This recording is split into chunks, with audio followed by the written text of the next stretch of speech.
Selamat sore, bertemu kembali bersama saya Brigadir Nenden Resna Lestari dari Satlantas Polres Ciamis akan melaporkan situasi arus lalu lintas terkini dari wilayah hukum Polres Ciamis dalam rangka Oks Ketupat Lodaya tahun 2024 pada hari Rabu tanggal 10 April 2024 pukul 15.00 waktu Indonesia bagian Barat.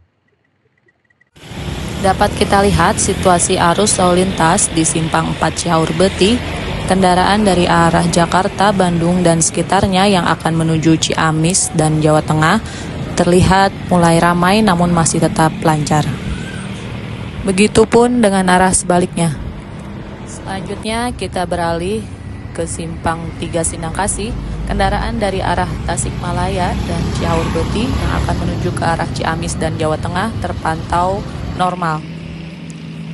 Kami dari Satuan Lalu Lintas Polres Ciamis melaksanakan peneguran dan penindakan terhadap kendaraan yang tidak layak jalan, membawa barang di atas kendaraan, angkutan barang yang mengangkut orang, serta kendaraan yang melanggar batas kecepatan guna mengantisipasi terjadinya kecelakaan lalu lintas. Kami mengimbau kepada masyarakat agar tetap berhati-hati dalam berkendara, ikuti arahan petugas kami yang berada di lapangan. Demikian yang dapat kami laporkan, semua karena kita. Salam presisi.